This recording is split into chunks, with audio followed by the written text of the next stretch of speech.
Alhamdulillah wa syukurillah la haula wa la quwata illa billah. Allahumma sholli ala sayyidina Muhammad wa ala ali sayyidina Muhammad. Puji syukur alhamdulillah kita panjatkan kehadirat Allah Subhanahu wa taala pada kesempatan pagi hari ini kita bisa berkumpul untuk mengikuti kegiatan kuliah subuh di Masjid Darul Muslimin. Salawat serta salam senantiasa kita haturkan pada junjungan umat Nabi besar Muhammad sallallahu alaihi wasallam. Mudah-mudahan kita menjadi umat yang akan mendapatkan syafaatnya di yaumil kiamah nanti. Amin amin ya rabbal alamin. Bapak Ibu jamaah Darul Muslimin yang kami hormati, marilah kita buka acara pada pagi hari ini dengan bersama-sama membacakan bacaan basmalah. Bismillahirrahmanirrahim. Selanjutnya kami silakan kepada Bapak.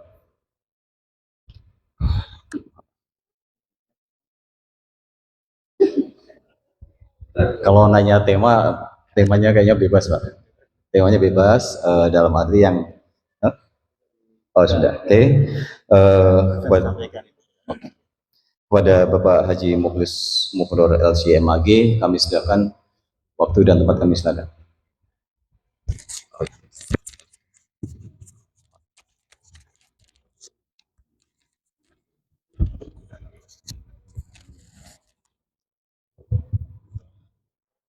Assalamualaikum warahmatullahi wabarakatuh. Alhamdulillah. Wassalatu wassalamu ala Rasulillah la haula wa la quwwata illa billah. Rabbi shrah li sadri wa yassir li amri wahlul 'uqdatam min lisani yafqahu qawli. Subhanaka la ilma lana illa ma 'allamtana innaka antal alimul hakim. Rabbina billahi rabba wa bil islami dina wa bi Muhammadin nabiyya wa rasulah. Qala Allah Ta'ala fi kitabihil karim, a'udzu billahi minasyaitonir rajim. Ya ayyuhalladzina amanu kutiba 'alaikumus shiyam kama kutiba 'alal ladzina min qablikum la'allakum tattaqun. Wa qala Allah Ta'ala fi ayatin ukhra wa qul i'malu fasayarallahu 'amalakum wa rasuluhu wal mu'minun wa saturadduna ila 'alimil ghaibi wasyahadah fayunabbi'ukum bima kuntum ta'malun. Shadaqallahul azim. Hadirin dan hadirat para shaimin dan shaimat yang dirahmati Allah Subhanahu wa taala. Alhamdulillah kita masih diberi umur panjang, masih diberi kesempatan oleh Allah Subhanahu wa taala untuk bisa menikmati indahnya bulan Ramadan. Dan alhamdulillah umur kita sudah sampai di hari yang ke-15 untuk menjalankan ibadah puasa. Tentu harapan kita mudah-mudahan semua rangkaian ibadah kita pada bulan Ramadan, dari mulai puasanya, qiyamul lailnya, sholat tarawihnya, tilawahnya, dan juga ibadah yang lain, mudah-mudahan menghantarkan kepada kita dosa-dosa kita diampuni oleh Allah Subhanahu wa taala. Karena hampir semua amalan di bulan Ramadan itu balasannya ampunan dosa. Seperti Rasul bersabda, "Man shoma Ramadhana imanan wa ihtisaban, ghufira lahu ma taqaddama min dhanbi." Begitu pula qiyamul lailnya, salat tarawihnya, tahajudnya, salat witirnya dan lainnya juga sama balasannya ampunan dosa. Man qama Ramadhana imanan wa ihtisaban, ghufira lahu ma taqaddama min dhanbi. Bahkan ketika kemudian Allah takdirkan kita mendapatkan Lailatul Qadar, yang satu malam itu nilainya lebih baik daripada 1000 bulan, itu juga sama balasannya ampunan dosa. Man qama Lailatul Qadri imanan wa ihtisaban, ghufira lahu ma taqaddama min dhanbi. Oleh karena itu, terus kita berdoa, kita berharap kepada Allah Subhanahu wa taala, mudah-mudahan seluruh amal ibadah kita selama bulan Ramadan semuanya diterima oleh Allah Subhanahu wa taala. Dengan diterimanya amal ibadah kita, mudah-mudahan seluruh dosa-dosa kita kesalahan kita, kekhilafan kita, semuanya diampuni oleh Allah Subhanahu wa taala. Dengan diampuninya dosa-dosa kita, mudah-mudahan Allah mudahkan, Allah berkahi kehidupan kita, keluarga kita, dan juga saudara-saudara kita, insya Allah. Bapak Ibu sekalian yang dirahmati Allah Subhanahu wa taala, saya diberi amanah untuk menyampaikan satu tema kajian di pagi hari ini, yang temanya tentang menjaga kualitas ibadah di bulan Ramadan. Tapi tentu bukan hanya sekedar menjaga, kalau bisa kita juga bisa meningkatkan, baik itu kuantitinya maupun kualitinya. Baik itu dari jumlah ibadah kita maupun dari kualitas mutu daripada ibadah kita. Bapak-bapak sekalian yang dirahmati oleh Allah Subhanahu wa taala, tentu ketika kita ingin menjaga ya semangat ibadah kita, bahkan menambah ibadah kita di bulan Ramadan, bahkan meningkatkan kualitas ibadah kita di bulan Ramadan, tentu modalnya adalah iman. Kalau imannya sedang naik, insya Allah, maka ibadah pun akan semangat. Tapi ketika iman itu menurun, maka berbanding lurus, ibadah juga, amal juga akan menurun. Bapak-bapak sekalian yang dirahmati Allah Subhanahu wa taala, dan puasa itu sendiri hakikatnya adalah dalam rangka dalam rangka meningkatkan keimanan kita. Meningkatkan keimanan kita kepada Allah Subhanahu wa taala, meningkatkan kita kepada iman kepada hari akhir. Karena dua inilah yang akan menjadi modal, yang akan menjadi penggerak ya, menjadi sumber energi untuk kita terus bisa menjaga ibadah kita, bahkan bisa meningkatkan kualitas ibadah kita. Dan kalau kemudian kita perhatikan, puasa kita itu sebetulnya itu gitu. Jadi hakikatnya puasa itu bukan hanya sekedar latihan untuk tidak makan dan minum, tapi hakikat puasa, intisari daripada puasa adalah untuk menyuburkan, meningkatkan keimanan kita.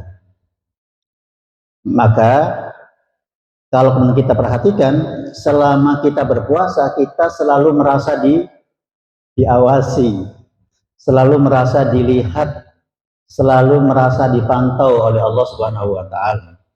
Dari mulai kita masuk puasa setelah terbit fajar sampai kemudian kita buka, itu kan kita selalu merasa dilihat oleh Allah Subhanahu wa taala. Dan puasa itu, kata Rasulullah SAW, amalan yang hanya Allah saja yang tahu. Yang lain nggak tahu, Pak. Jadi kalau kemudian kita pura-pura puasa, orang lain juga percaya gitu kan. Coba kalau kemudian nih, contoh kecil misalnya, ya karena mungkin sahurnya pakai apa yang nikmat-nikmat, yang enak-enak gitu, kemudian masih ada yang nyelap di gigi tuh. Pertanyaannya, kita berani nggak ditelan? Nggak, sisa-sisa makan berani nggak kita telan gitu? Nggak berani. Padahal kalau kita telan, ada yang tahu nggak? Nggak ada yang tahu. Tapi kenapa kita nggak berani? Karena kita yakin sekalipun orang lain tidak tahu, tapi Allah melihat. Makanya karena puasa itu hanya untuk Allah, maka balasan seperti apa, gedenya seperti apa, besarnya seperti apa, itu urusannya Allah Subhanahu wa ta'ala. Tentu Allah akan menilai tentang kualitas puasa kita. Semakin tinggi keikhlasan kita di dalam menjalankan ibadah puasa, tentu balasannya berbeda dengan orang yang keikhlasannya pas-pasan. Gitu kan? Nah, oleh karena itu nanti yang akan berhak untuk menilai puasa kita dan dibalas seperti apa, itu sudah haknya Allah Subhanahu wa taala. Bapak dan Ibu sekalian yang dirahmati Allah Subhanahu wa taala. Jadi sekali lagi bahwa hakikat inti daripada puasa itu dalam rangka menjaga perasaan bahwa kita selalu merasa dilihat, merasa diawasi dan dimonitor oleh Allah Subhanahu wa taala. Ketika kita sudah subur tuh merasa dilihat dan diawasi oleh Allah Subhanahu wa taala, maka minimalnya akan muncul rasa malu kalau ibadah kita tidak maksimal. Ya, makanya kata Allah Subhanahu wa taala di awal saya baca, wa qul i'malu fasayarallahu 'amalakum wa rasuluhu wal mu'minun. Wahai Rasulullah, katakanlah kepada umatmu, i'malu, beramallah, i'malu, bekerjalah, entah itu dengan puasanya, entah itu dengan tilawahnya dan juga amal-amal yang lain. Kenapa? Fasayarallahu amalakum. Ya, maka akan melihat terhadap amal kita. Siapa itu yang pertama? Allah. Yang kedua, wa rasuluhu, adalah rasulnya. Dan yang ketiga adalah orang-orang beriman. Kira-kira kalau kemudian kita selalu merasa diawasi oleh Allah, kira-kira malu nggak kalau kita hanya beramal dengan amal yang biasa-biasa saja gitu? Apalagi kalau di bulan Ramadan kita bermalas-malasan. Apalagi di bulan Ramadan tidak melakukan apa-apa. Apalagi di bulan Ramadan kemudian banyak melakukan hal yang sia-sia dan perbuatan maksiat. Padahal semua amal kita dilihat oleh Allah Subhanahu wa taala. Nah, kalau perasaan kita merasa dilihat itu sudah ada dalam dada kita, maka saya yakin kita akan beramal, beribadah dan sebaik-baiknya. Jangankan kemudian kita merasa diawasi oleh Allah Subhanahu wa taala. Coba ketika kita bekerja aja nih, bekerja di kantor, kemudian kita merasa diawasi oleh atasan kita. Kira-kira gimana kita bekerja itu? Asal-asalan untuk bisa maksimal. Oh, maksimal. Itu baru dengan sesama kita, sama dengan orang gitu. Ya, yang hanya kekuasaannya terbatas. Ini dilihat oleh penguasa alam semesta ini. Yang akan memberikan balasan kepada kita, yang akan mengapresiasi amalan kita. Kira-kira, sekali lagi, kira-kira bisa nggak kemudian ibadah kita biasa-biasa saja? Pasti, karena kita merasa dilihat oleh Allah Subhanahu wa taala, malu kalau kemudian kita hanya beramal biasa saja. Maka kita ingin berupaya semaksimal mungkin bagaimana agar ibadah kita mendapatkan apresiasi dari Allah Subhanahu wa taala. Bahkan yang akan mengapresiasi bukan hanya Allah, wa rasuluhu, dan rasulnya, dan juga yang akan menilai wal mu'minun, dan orang-orang beriman. Nah, apalagi kalau kemudian kita bukan hanya dilihat, kata Allah Subhanahu wa taala, fa sayarallahu amalakum wa rasuluhu wa saturadduna ila alimil ghaibi wasyahadah. Dan nanti kelak kita akan dikembalikan kepada Allah, alimil ghaibi wasyahadah, yang mengetahui alam gaib, wasyahadati, dan alam nyata. Jadi akhirat itu sekarang itu masih menjadi alam gaib karena belum bisa dilihat oleh panca indera kita, belum bisa dilihat oleh kita, belum bisa dirasakan oleh kita. Tapi nanti kalau kita sudah masuk alam akhirat, bukan lagi menjadi alam gaib, tapi menjadi alam apa? Menjadi alam nyata. Dunia hanya kenangan, alam nyatanya adalah hari akhirat. Apa yang akan dilakukan oleh Allah Subhanahu wa taala? Fayunabbi'ukum bima kuntum ta'malun. Maka Allah akan menceritakan, akan menginformasikan, akan memberitahukan kepada kalian apa yang telah kalian lakukan dulu di dunia. Akan dilihat oleh kita dan akan diperlihatkan oleh Allah Subhanahu wa taala. Dan ada catatannya dan ada rekamannya. Kira-kira kalau kemudian nilainya cuma 4 amal kita, kira-kira malu nggak kira-kira? Kalau kemudian apalagi kemudian nggak ada nilainya gitu, 0 gitu kan? Kenapa 0? Ya karena bisa jadi karena satu, amalnya tidak ada nilai itu karena tidak dilakukan dengan keikhlasan. Yang kedua, bisa jadi mengerjakannya asal-asalan, tidak sesuai dengan tuntunan Allah dan Rasulnya, sehingga tidak ada nilainya. Nah, oleh karena itu, Bapak Ibu sekalian, maka Ramadan ini mumpung setan-setan ini ditarik dari peredaran, tidak lagi bisa menggoda kita, kemudian perjuangan kita hanya melawan diri kita sendiri, melawan hawa nafsu kita, maka saatnya Ramadan itu kita jadikan sebagai momen untuk melakukan perbaikan di dalam segala hal, terutama memperbaiki ibadah kita. Ibadah itu bukan hanya berupa sholat, ibadah itu paling tidak 2, Pak. Yang pertama adalah meninggalkan apa yang telah dilarang oleh Allah, itu juga bagian dari ibadah. Melaksanakan perintah dan anjuran Allah dan Rasulnya itu juga bagian daripada ibadah. Nah, maka dalam bulan Ramadan ini, maka kita tingkatkan kualitas satu, kita tingkatkan kualitas puasa kita. Dengan cara apa? Dengan cara meninggalkan hal-hal yang dilarang oleh Allah Subhanahu wa taala.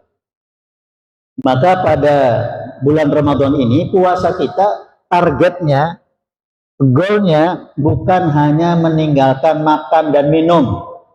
Targetnya bukan hanya sekedar yang penting tidak batal sampai maghrib. Targetnya bukan hanya sekedar yang penting 1 bulan full kita puasa tidak ada yang batal.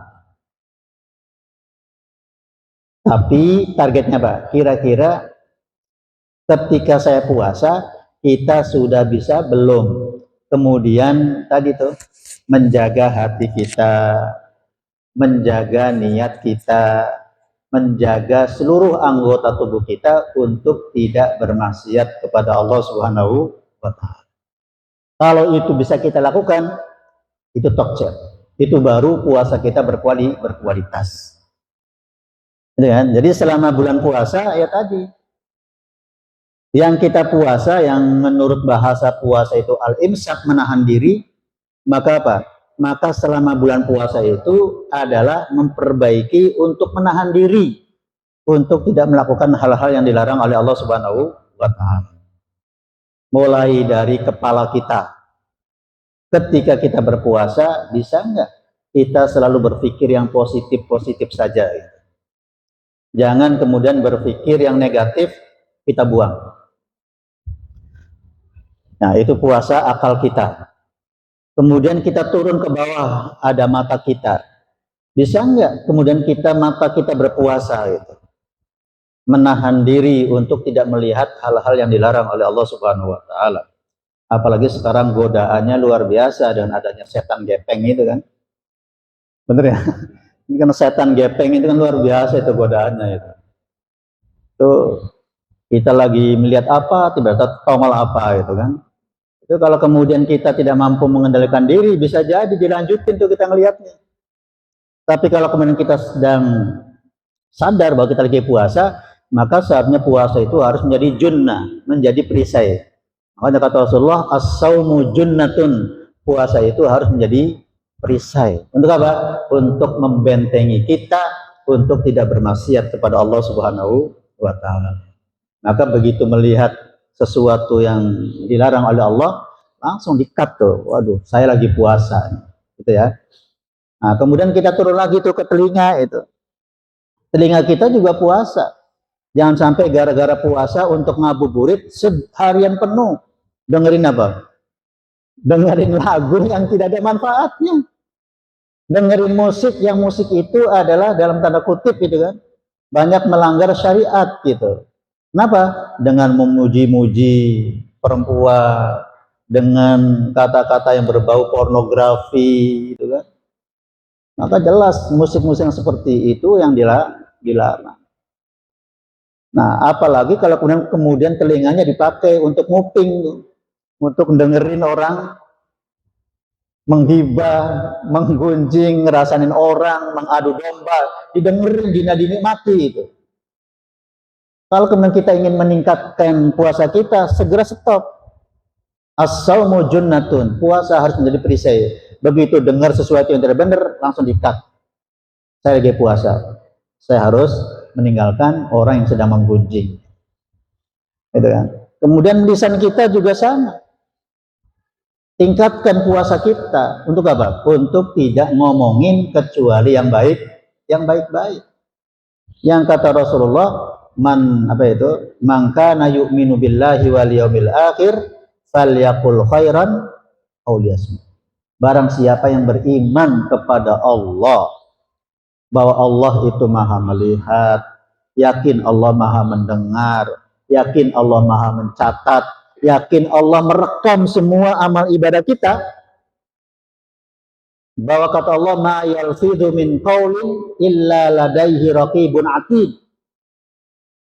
Ma yalfidhu min qaulin, apa-apa yang diucapkan, apa-apa yang dilafadzkan berupa ucapan, intinya apapun yang diucapkan oleh kita, illa ladaihi raqibun atid, kecuali ada raqib dan atid yang mencatat apa yang kita ucapkan. Kalau kemudian keimanan ini naik melalui ibadah puasa, dan terus kita merasa ya bahwa Allah selalu melihat, mencatat, merekam semua amalan kita, maka tentu ketika kita ngomong juga berhati-hati. Itu kan kenapa? Karena semuanya ada catatannya, semua akan ada rekamannya, gitu. Dan semua akan ada konsekuensinya, ada balasannya. Maka kata Rasulullah, barang siapa yang beriman kepada Allah dan hari akhir, falyaqul khairat, maka hendaklah mengucapkan yang baik. Kalau tidak bisa, auliyasmut, atau diam. Nah, jadi ketika kita ngomong yang baik-baik dan mengendalikan untuk tidak ngomong yang tidak baik, itu tanda bahwa kita adalah orang yang beriman. Tanda bahwa dalam dadanya, dalam hati kita ada iman. Tapi kalau kemudian kita los, mulut kita ember, berarti tanda apa? Berarti tanda bahwa di dalam dada kita sedang hilang keimanan kita. Hilang, sedang merasa diawasi dan dilihat oleh Allah Subhanahu wa Ta'ala. Betul kan? Kemudian turun lagi ke bawah tuh, hati kita. Nah, ini sebagai sumber. Hati kita juga selama bulan Ramadan, ya, karena sudah diasah dengan puasa, keimanan kita meningkat, maka yang tahu tentang hati kita, yang akan menilai hati kita adalah Allah.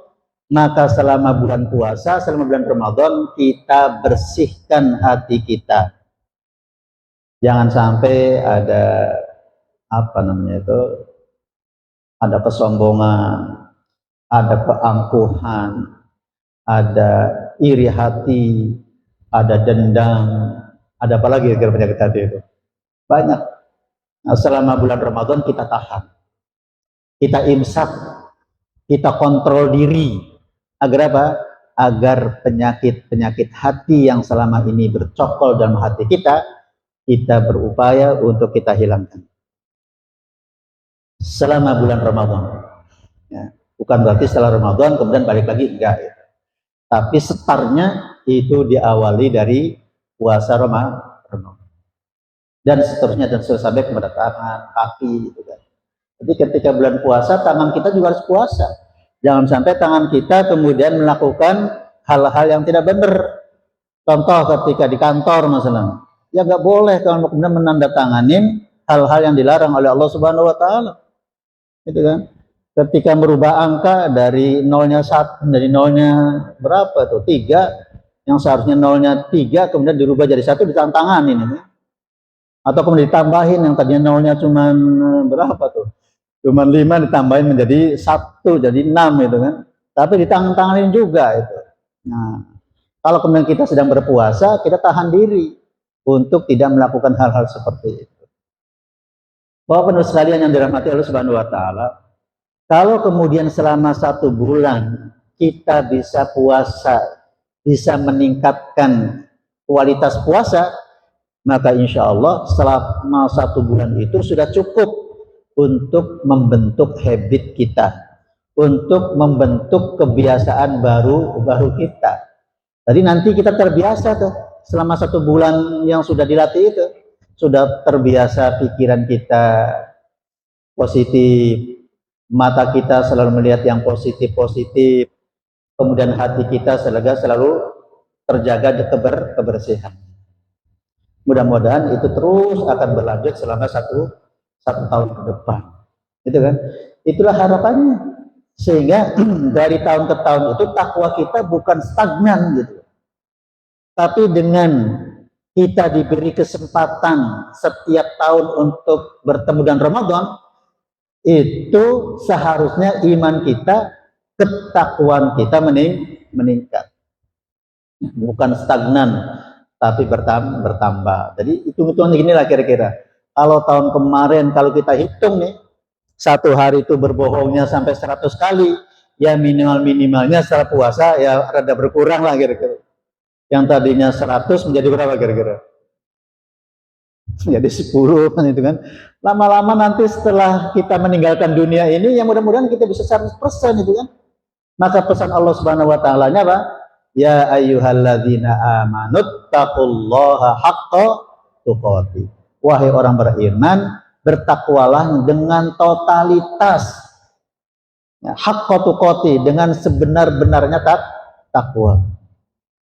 Ya, melalui apa? Melalui proses, salah satunya proses puasa.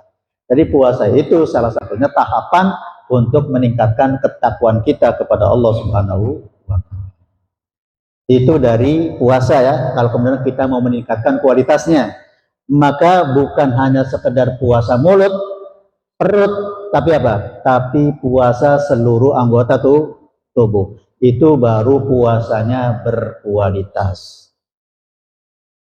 Satu. Yang kedua, ibadah sholat. Karena kita temanya adalah menjaga dan meningkatkan kualitas ibadah Ramadan, maka seluruh aktivitas ibadah kita harus apa? Harus ditingkatkan kualitasnya, termasuk sholat. Sholat ini jangan hanya sekedar gerakan-gerakan formalitas, tapi kemudian tidak punya ruh.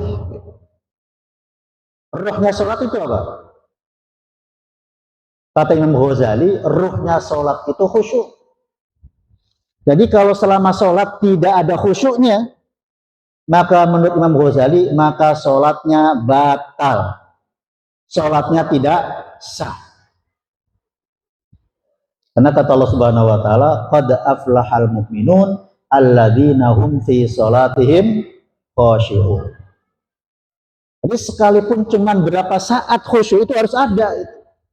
Jadi jangan sampai kita sholat dari mulai Allahu Akbar sampai Assalamualaikum, nggak tahu tuh, nggak ada khusyuknya gitu loh. Begitu Allahu Akbar yang diingat pekerjaan, yang diingat jemuran, yang diingat apa lagi nih? Bisnis, yang diingat apa lagi? Aktivitas ekonomi gitu. Tapi nggak ada khusyuknya. Sekalipun cuman 2 detik, 3 detik, maka menurut Imam Ghazali itu sholatnya tidak sah. Ketika dalam sholat itu tidak ada apanya? Tidak ada unsur khusyuknya. Maka minimalnya ketika Allahu Akbar kita apa nih? kita konsentrasikan pikiran kita, sambungkan hati kita bahwa kita sedang menghadap Allah yang maha akbar. Nah, berarti pada bulan puasa ini mumpung setannya ditarik nih, berarti kita tinggal melawan bisikan nafsu. Gitu ya. Berarti kita lawan gimana agar selama bulan Ramadan kita belajar sholat khusyuk. Gitu ya. Kita belajar sholat khusyuk. Agar sholat kita bisa khusyuk, ya tadi kita sadarkan diri kita bahwa kita bukan hanya sekedar bergerak seperti orang olahraga, akan tetapi kita sedang menghadap Allah Subhanahu wa Ta'ala. Maka dalam doa kita dikatakan apa? Inni wajjahtu wajhiya lilladzi fataras samawati wal ardh. Dia sedang berikrar di hadapan Allah bahwa sesungguhnya saya menghadap kepada Zat yang telah menciptakan langit dan kita bayangkan kita sedang menghadap Allah, Zat yang maha agung, Zat yang maha besar, Zat yang maha segala-galanya. Kita saja nih ketika menghadap orang yang kita anggap terhormat, menghadap orang agung, gimana ketika kita menghadap itu? Kalau misalnya kita menghadap bupati aja, itu kadang-kadang kita menghadap juga serius itu. Ya. Menghadap presiden sama. Bisa jadi ketika dia menghadapnya itu dengan penuh kekhusyuan, gitu. Dengan konsentrasi penuh, tidak berani tengok-tengok gitu kan. Kenapa? Karena sedang menghadap orang yang dihormati. Apalagi kita sedang menghadap Allah yang menjadi penguasa alam semesta ini. Maka orang yang sholatnya khusyuk nggak mungkin sholat sambil tengok-tengok, sholat sambil apa nih? Sambil apa kira-kira? Sambil kayak orang main-main, itu nggak bisa. Gitu ya. Nah, jadi kalau kemudian kita ingin sholat khusyuk, ya memang banyak triknya. Salah satunya tadi kita sadarkan diri kita bahwa ketika kita sholat, kita sedang menghadap Zat yang maha agung. Maka diceritakan sahabat Ali itu baru mau wudhu saja, itu badannya sudah gemeteran tuh Pak. Badannya sudah gemeteran. Baru wudhu itu. Kenapa? Karena dia sadar dia akan apa nih? Akan menghadap Allah Subhanahu wa Ta'ala.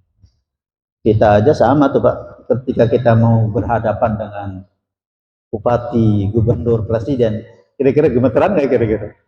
Udah dagdikdu tuh kita itu. Ya kan? Kira-kira pakaiannya udah rapi belum nih? Itu kan nanti ngomongnya gimana nih? Itu kan nanti sikapnya gimana nih? Itu sudah dagdikduk sebelum menghadap tuh. Itu baru ketemu menghadap sesama orang. Ini akan menghadap Allah Subhanahu wa Ta'ala. Maka wajar kalau kemudian sahabat Ali baru saja wudhu, itu badannya sudah gemeteran. Kenapa? Karena dia akan menghadap Allah, Zat yang maha agung. Nah, nanti kalau perasaan itu sudah muncul, insya Allah nanti sholatnya bisa apa? Bisa khusyuk. Yang kedua, agar pikiran kita kemudian bisa konsentrasi dan kemudian tidak berpikir kemana-mana, maka yang kedua kita pahami, kita tadaburi, kita renungi apa yang kita ucapkan. Ya, apa yang kita ucapkan. Ini masalahnya sholat hanya kayak orang baca mantra. Nggak tahu apa yang dibaca, artinya apa, maksudnya apa, nggak ngerti. Terus gimana kalau kemudian sholatnya seperti itu? Maka kalau kemudian kita ingin meningkatkan kualitas sholat kita, maka bulan Ramadan ini saatnya kita sholat dengan memahami apa yang kita baca. Sehingga kita akan merasa nikmat ketika kita sholat. Kenapa? Kita merasa sedang berdialog dengan Allah Subhanahu wa Ta'ala. Ketika kita baca Allahu Akbar, kita sadar kita sedang menghadap Allah yang maha agung. Dan dilanjut apa?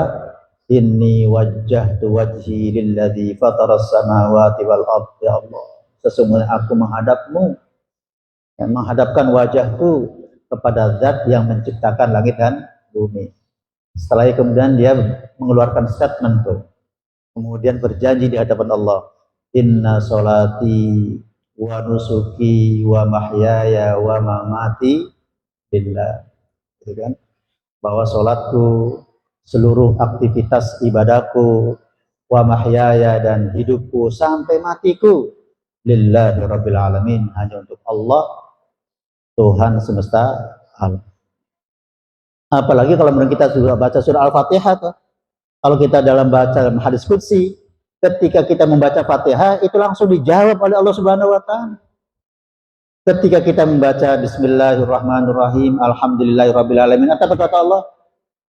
Hamadani abdi, bahwa hambaku telah memuji aku. Ketika membaca alhamdulillahirabbil alamin, apa kata Allah jawabannya? Asna abdi, bahwa hambaku telah memuji aku. Terus sampai kita membaca Ramadan itu langsung dijawab oleh Allah Subhanahu wa taala. Ketika kita memahami tentang apa yang kita baca, maka kita merasa kita sedang apa? Sedang curhat, sedang berdialog kepada Allah Subhanahu wa taala.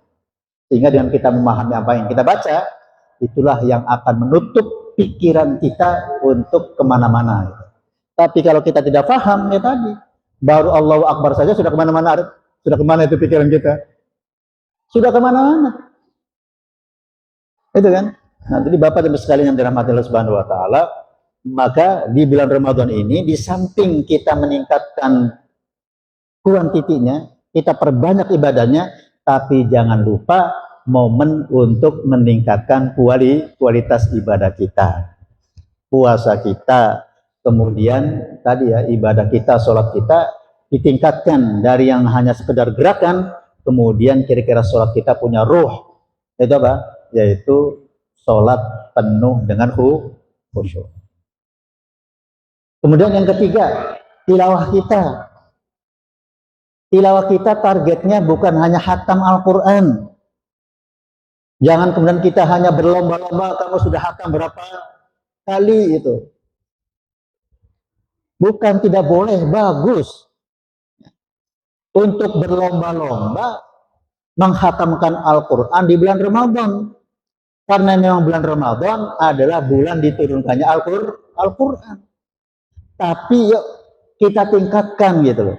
Dari mulai hanya sekedar membaca, targetnya khatam Al-Quran, tapi kita punya target untuk memahami kandungannya. Kalau kemudian selama bulan Ramadan kita target membaca adalah 3 kali khatam, ya minimalnya selama bulan Ramadan ada target memahami, mentadaburi Al-Quran 1 juz aja. Kita pahami itu Al-Quran. Apalagi sekarang ada teknologi. Itu kan, yang namanya di YouTube, kalau kemudian tidak ada kajian, di YouTube sudah seabreg-abreg yang mana kajian tafsir gitu ya. Kalau yang ngerti bahasa Arab, seabreg-abreg tentang kajian tafsir. Yang kemudian tidak bisa bahasa Arab juga banyak kajian-kajian tafsir yang dilakukan oleh para ulama kita. Kalau kemudian kita bosan mendengarkan, kita bisa baca. Mau terjemahan kayak apa, mau tafsir apa, sudah banyak terjemahannya. Betul kan? Tafsir Jalalain sudah banyak, tinggal kita baca. Tafsir Ibnu Katsir sudah banyak. Yang lebih gede lagi, misalnya ada tafsir At-Tabari, ada tafsir apa lagi itu? Yang berbahasa Indonesia ada tafsir Buya Hamka, ada tafsir Al-Misbah tuh. Tinggal kita baca. Sebagai apa? Sebagai bahan tadabbur, sebagai bahan renungan. Minimal kita bisa menangkap pesan Allah Subhanahu wa taala dalam Al-Qur'an itu. Itu kan? Itu namanya baru kita meningkatkan kualitas tilawah kita. Maka bahasanya juga tilawah, Bapak dan Ibu sekalian. Apa sih tilawah itu? Tilawah itu dari kalimat tala. Tala itu artinya mengiringi. Jadi kalau kemudian tilawah itu bukan hanya sekedar baca, tapi baca yang diiringi dengan bacaan yang baik. diiringi dengan bacaan yang sesuai dengan kaidah tajwid, sehingga bacaan kita tidak ngawur, tapi bacaan kita sesuai dengan standar yang telah diajarkan oleh baginda Rasulullah Shallallahu Alaihi Wasallam. Itu satu. Yang kedua, apa yang kita iringi? Diiringi dengan pemahaman. Tadi kita membaca, bacaannya benar, tapi kemudian dibarengi dengan pemahaman apa yang kita baca. Itu baru namanya tilawah. Tapi kalau hanya sekedar baca, itu namanya kiro'ah. Ya. Itu namanya apa? Namanya kiro'ah. Mau apa sekalian yang dirahmati Allah Subhanahu Wa Taala, minimalnya 3 dulu lah ya. Selama bulan Ramadan ini kita jaga, kita tingkatkan kualitas ibadah kita. Yang pertama, puasa kita. Bukan hanya sekedar menahan lapar dan dahaga, tapi tingkatkan puasa kita dengan apa nih?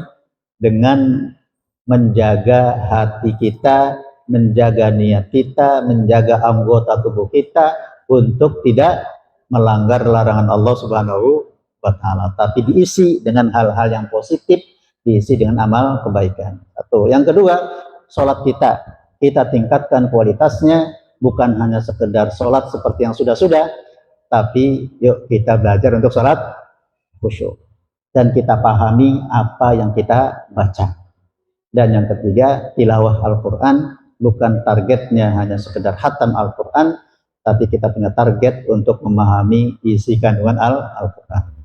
Mudah-mudahan 3 inilah yang akan menjadi bekal hidup kita, insya Allah yang akan menjadi keberkahan di dalam kehidupan kita, insya Allah. Ketika 3 ini bisa kita perbaiki kualitasnya.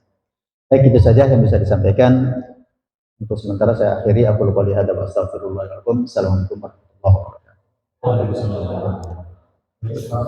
Selanjutnya kami buka ruang untuk diskusi puasa tidak hanya menjadi ritual ramadan saja, tapi bisa berdampak pada segala sesuatu. Dari ibu atau satu kemudian dari beberapa ayat kemudian ibu ada beberapa.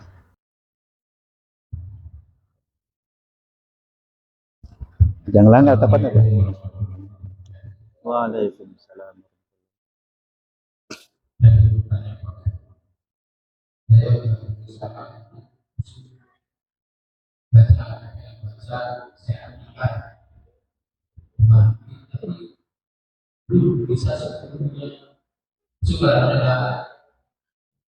Lintasan ya.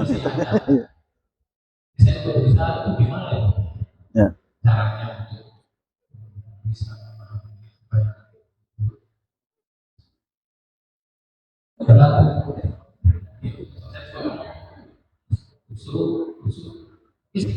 Sendiri yang tetap masih bisa 100% saya jalan gitu. Gitu saya langsung dari kawasan Pak ya. Assalamualaikum warahmatullahi wabarakatuh. Waalaikumsalam.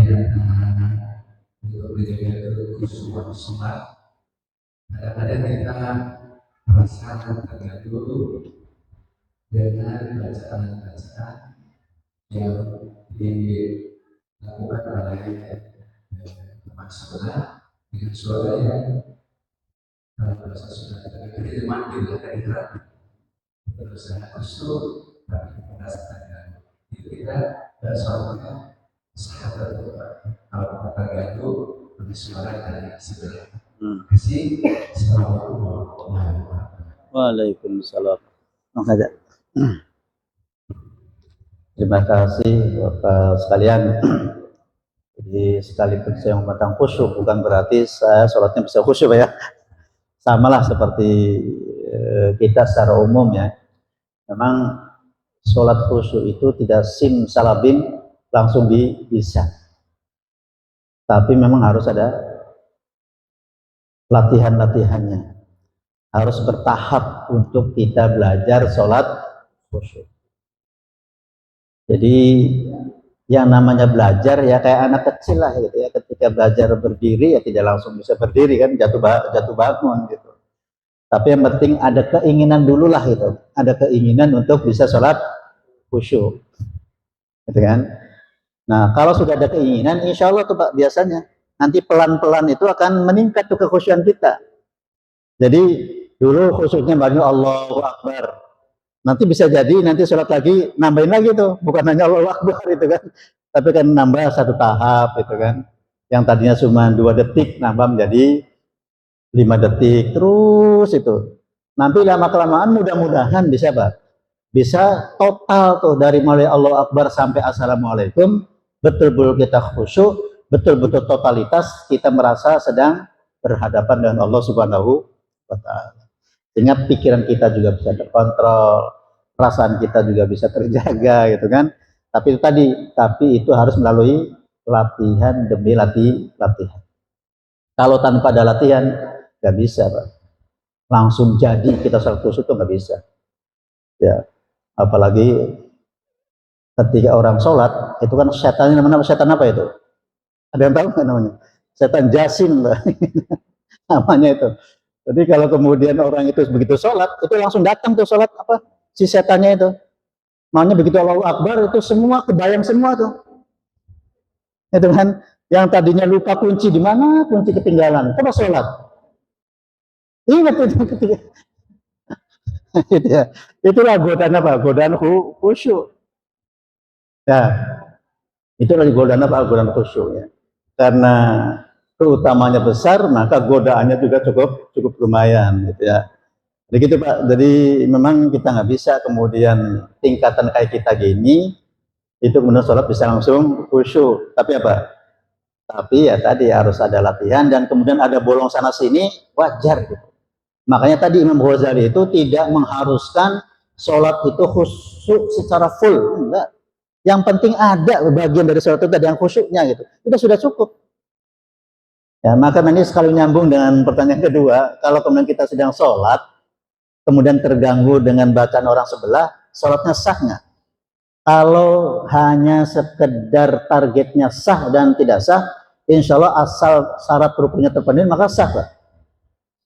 Ya.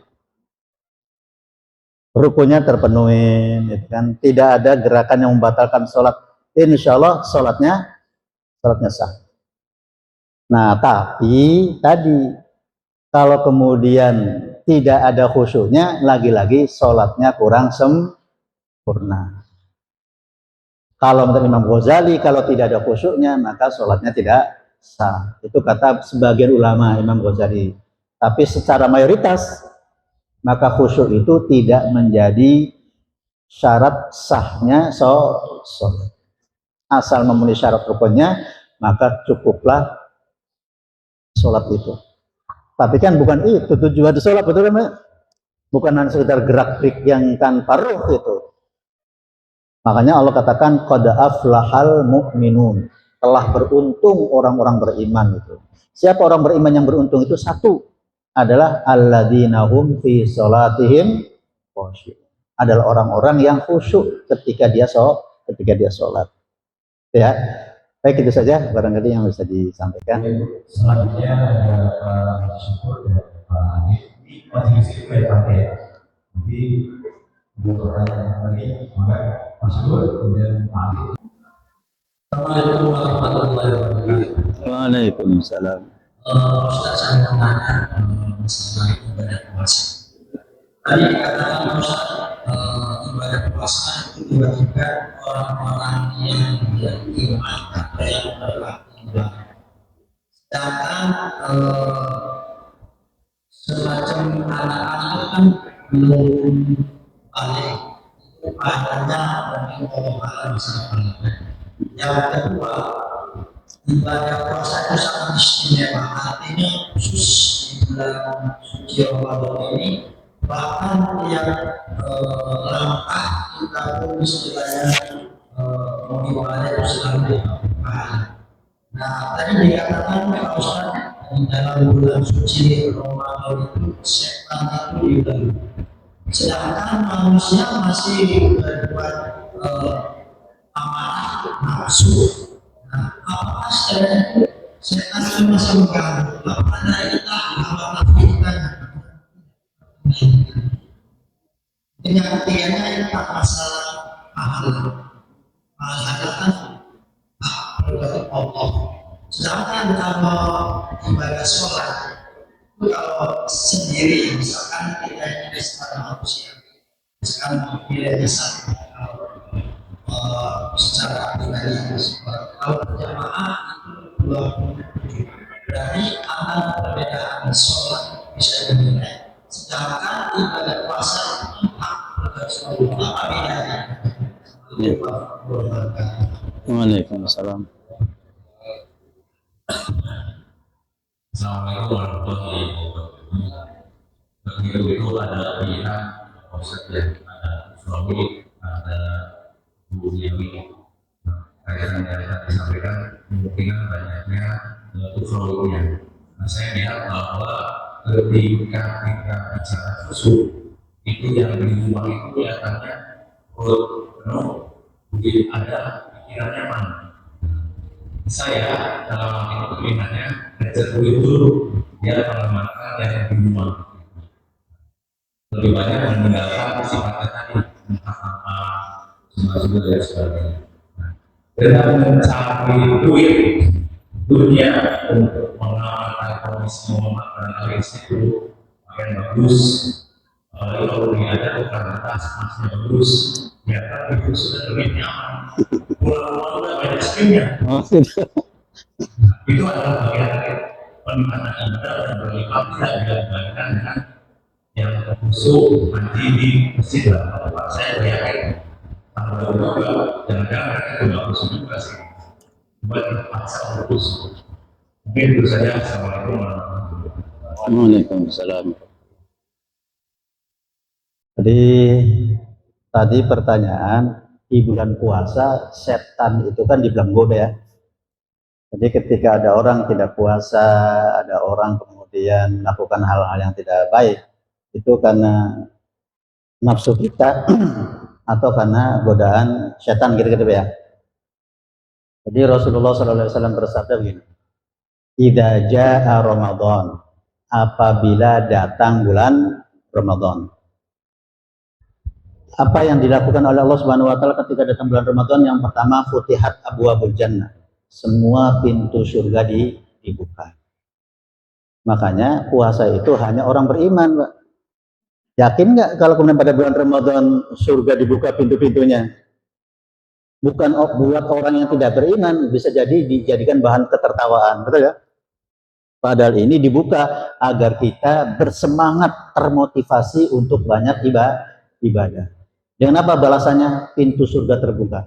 Buat siapa? Buat orang yang ngisi Ramadan dengan sebaik-baiknya. Silakan mau masuk melalui pintu apa? Ada pintu sedekah, ada pintu puasa, ada pintu jihad, ada pintu qiraah, betul? Tinggal kita mau masuk pintu mana. Itulah kita perbanyak pada bulan Ramadan. Yang kedua, wa ghuliqat abwaabun nar, semua pintu neraka ditutup. Ditutup untuk menghormati datangnya bulan Ramadan. Maknanya apa? Maknanya pada bulan Ramadan Allah obral ampunan. Maka ketika Allah obral ampunan, maknanya seakan-akan pintu neraka apa? Ditutup buat kita. Dan yang ketiga, wasufidatis syayatin, setan-setan diikat, tidak bisa beraktivitas bergerak untuk menggoda kita. Apa buktinya? Yuk kita buktikan, Pak. Ketika bulan Ramadan masuk, itu bagi orang beriman ada perasaan enteng dan ringan untuk beribadah, betul ya? Contohnya di sini nih, saya tanya nih, di Masjid Darul Muslimin, kira-kira kalau Isya di luar bulan Ramadan itu kira-kira berapa baris?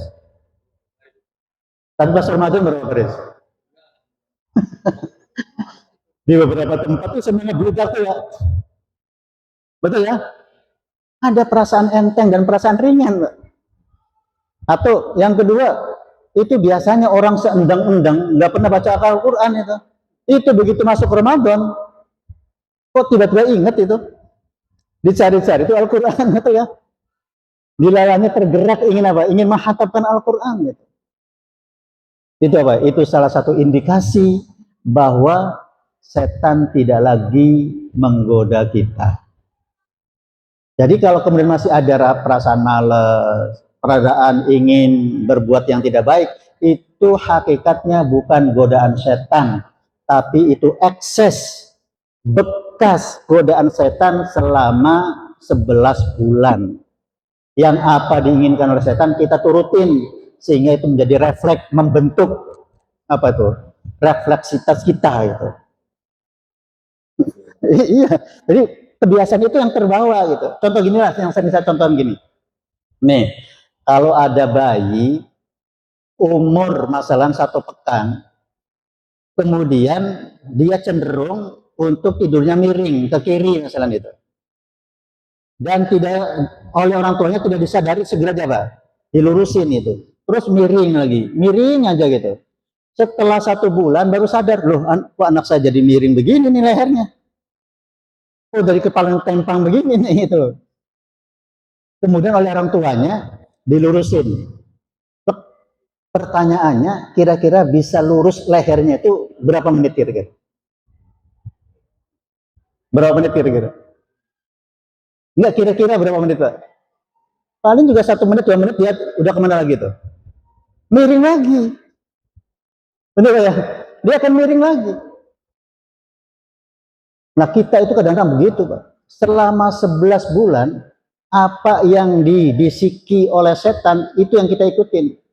Malas jamaah diikutin, malas beribadah diikutin, gitu kan. Pas begitu Ramadan sadar, kira-kira sadarnya berapa hari kira-kira? Sadarnya berapa hari kira-kira? Paling juga 1 hari, 2 hari, 3 hari, 4 hari. Kesononya balik maning. Maka saatnya Ramadan itu kita ganjal nih. Jadi kalau bayi tadi, kalau kemudian biar tidak miring lagi, diapain kira-kira?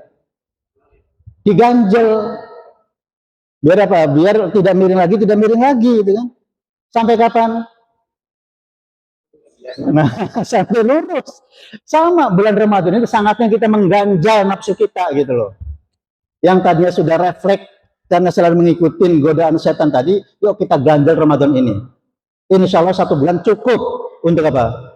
Untuk meluruskan kembali, untuk membiasakan kembali kebiasaan-kebiasaan yang baik.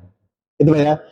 Jadi kita tinggal apa nih? Kita tinggal berjuang untuk menghabisi bekas-bekas godaan setan. Malasnya kita lawan, enggak kiyengnya kita lawan, gitu kan? Insya Allah 1 bulan ini cukup waktu untuk apa nih?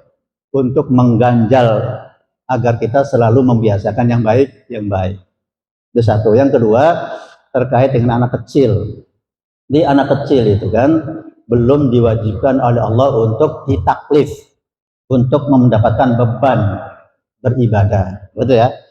Tapi kalau kemudian dia beribadah sesuai dengan syarat rukunnya, maka dia berhak nggak mendapatkan pahala. Saya ulangi, anak kecil memang belum mendapatkan beban, dibebani untuk beribadah. Tapi kalau kemudian dengan bimbingan orang tuanya, dengan didikan orang tuanya, sampai kemudian anak itu menjalankan ibadah puasa dengan benar, melakukan sholat dengan benar, kira-kira anak kecil itu berhak mendapatkan pahala nggak? Berhak. Buat siapa? Buat orang tuanya yang telah mendidik dan membimbingnya itu. Sekaligus sebagai ajang latihan buat anak kelak ketika sudah dewasa, sudah balik, dia sudah terbiasa tuh untuk menjalankan syariat Allah Subhanahu wa Ta'ala. Maka kalau sampai sudah gede, kemudian dia menjalankan ibadah dan baik, tetap orang tuanya akan mendapatkan cipratan pahala. Kenapa? Karena itu bagian dari ilmu yang bermanfaat. Gitu ya. Terus yang ketiga, apa sih bedanya pahala di bulan apa? Pahala puasa dengan pahala sholat gitu ya. Kalau sholat kan bisa dinilai coba. Kalau sholatnya sendirian hanya 1. Kalau sholatnya berjamaah berapa? 27. Jadi melihat derajatnya itu begini, Pak. Kalau di dalam kitab Fathul Mu'in, di dalam pesantren itu dikaji tuh. Dirinci itu 27 derajat itu apa saja gitu. Satu, ketika kemudian dia bertemu dengan jamaah lain, itu juga 1 derajat.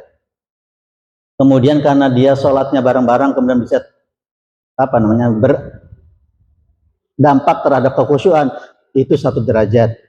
Kemudian ketika dari rumah kemudian menuju masjid berjamaah, itu langkahnya dihitung 1 derajat, gitu ya. Nah, jadi ada nilai-nilai ketika kita sholat berjamaah itu adalah berbeda dengan sholat sendirian, gitu kan? Apalagi dikaitkan tadi kalau kita sholatnya sendirian, kemudian ada yang kurang, itu nggak bisa ditutup tuh ketika kita sholatnya berjamaah, gitu ya. Maka dengan sholat berjamaah itu ada kekurangan-kekurangan yang bisa ditutup dengan sholat berjamaah. Itu mana derajat itu di situ, Pak. Dirinci sampai 27 tuh. Lagi-lagi itu juga bagian dari ijtihad para ulama ya untuk menghitung 27 derajat itu. Gitu ya. Dan itu kelihatan gitu. Berbeda dengan puasa. Kalau puasa itu ibadah yang nggak kelihatan. Makanya kata Rasulullah SAW bahwa as-saumuli wa ana ajzibi. Jadi kullu amal ibn Adam lahu. Setiap amalan Bani Adam itu untuk dirinya. Artinya apa? Artinya bisa kelihatan oleh semua orang. Yuk kita lihat. Sholat orang lain bisa tahu nggak? Tahu. Orang haji bisa tahu nggak? Baca Al-Quran bisa tahu nggak? Tahu. Tapi kalau puasa nggak ada yang tahu, Pak. Tadi contohnya kalau kemudian kita lagi puasa, ngaku puasa gitu kan, kemudian ada sesuatu di mulut kita, kita telan, itu nggak ada orang tahu itu, iya kan? Tapi hanya Allah. Nah, karena puasa itu hanya Allah yang tahu, maka Allah yang akan apa nih? Akan membalasnya. Dan membalasnya tentu sesuai dengan kadar keikhlasan kita, akan membalas sesuai dengan kualitas puasa kita. Jadi orang yang puasanya kurang ikhlas ya tentu akan berbeda dengan orang yang penuh keikhlasannya. Orang yang puasanya berkualitas ya tentu berbeda dengan orang yang puasanya tidak berkualitas. Gitu ya. Tapi Allah yang akan membalas dari puasa itu. Nah, kemudian yang terakhir Pak Haji Ade terkait dengan ibadah ya. Tapi sekali lagi ibadah itu bukan dimaknai hanya sekedar ibadah ritual. Ya, termasuk di dalamnya juga ibadah sosial. Ada ibadah mahdhah ritual dan ada ibadah ghairu mahdhah, ibadah sosial. Nah, kira-kira kalau kemudian kita di bulan puasa kita semangat untuk mencari rezeki yang halal, itu ibadah bukan? Ibadah bukan? Ibadah. Asal tadi caranya benar, niatnya benar gitu kan. Bahwa mencari nafkah itu adalah kewajiban dari Allah Subhanahu wa taala ketika dia mencari nafkah dalam rangka mencari ridho Allah, agar Allah suka, agar Allah ridho. Kenapa? Karena perintahnya dikerjakan. Terus yang kedua, caranya ketika mencari rezeki adalah sejalan dengan ketentuan Allah Subhanahu wa taala, tidak melanggar syariat. Selama niatnya benar, niatnya lurus, dan tata caranya benar, insya Allah itu akan nilai ibadah. Berapa nilainya? Ya seperti yang saya bilang oleh Nabi, itu akan dilipat gandakan sampai 70 kali lipat. Gitu kan? Nah, tapi ada tapinya, Pak. Ya. Tidak boleh juga di bulan Ramadan itu kemudian mengabaikan ibadah ritual. Kenapa? Karena ibadah ritual itu sebagai bekal untuk apa? Beribadah sosial. Gitu ya, saya ulangi. Ibadah ritual itu sebagai bekal untuk ibadah sosial. Kita ambil contoh misalnya. Salat itu di samping itu adalah ibadah vertikal, Allahu Akbar, tapi ditutup dengan apa? Assalamualaikum. Apa maknanya assalamualaikum? Salam sejahtera, salam bahagia buat kalian yang ada di sebelah kanan dan kalian sebelah kiri. Jadi maknanya dalam rangka mengagungkan Allah Subhanahu wa taala, dalam rangka mengakbarkan Allah Subhanahu wa taala juga harus dibarengi dengan apa nih? Dengan ibadah sosial. Untuk apa? Memperhatikan kanan kiri kita. Jadi jangan sampai sholatnya rajin ketika tetangganya nggak bisa makan, cicing baik. Betul ya? Jadi jangan sampai sholatnya rajin, tahajudnya rajin, duhanya rajin. Begitu anak tetangga nggak bisa sekolah, kita pura-pura nggak tahu. Bukan itu. Itu kan? Jangan sampai kemudian sholatnya rajin, puasanya rajin, tapi kemudian menelantarkan anak dan istrinya. Itu juga nggak benar. Gitu ya. Makanya kalau kita jeli dalam Al-Quran, setiap kata sholat itu pasti diiringi, disambung dengan apa? Dengan perintah zakat atau perintah infak. Wa aqimus sholata wa atuz zakat. Kemudian apa? Alladzina yu'minuna bil ghaibi wa yuqimuna sholata wa mimma razaqnahum yunfiqun. Dan bisa kita pastikan, Pak, setiap kata sholat, perintah sholat itu pasti diiringi dengan perintah, kalau nggak zakat adalah infak. Untuk apa? Sebagai implementasi dari ucapan kita assalamualaikum. Gitu ya.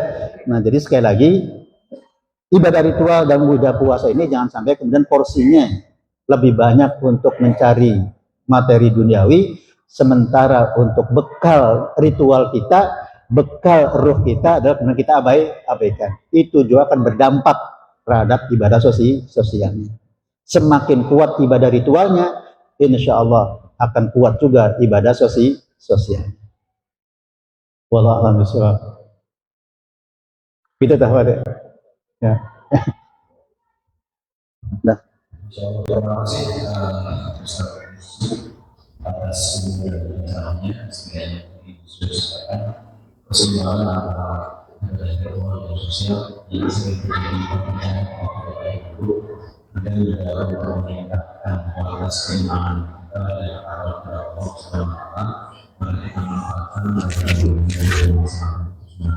mungkin waktu itu saja dalam presentasi ini kita sudah ini ya itu pakai doa tuh doa terus doa aja semua. Terima kasih Ustaz, ini saya akan mohon pada kalian semua dengan saya kita semua.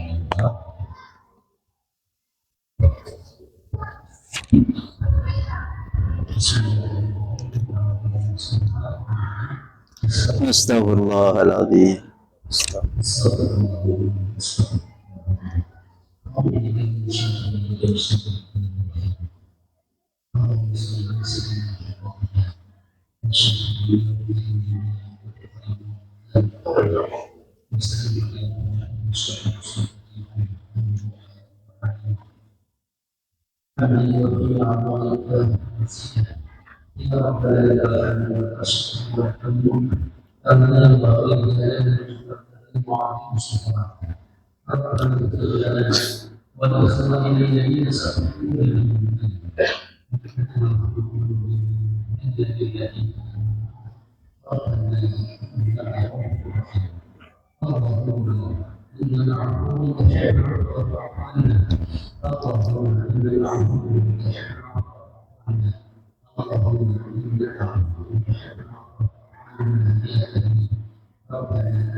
A'udzu billahi.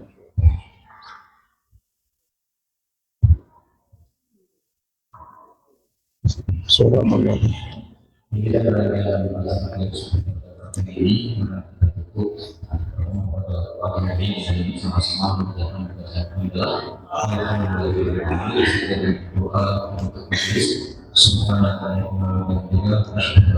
La ilaha illa astaghfirullah. Assalamualaikum warahmatullahi wabarakatuh. Salam. Ya, syukur.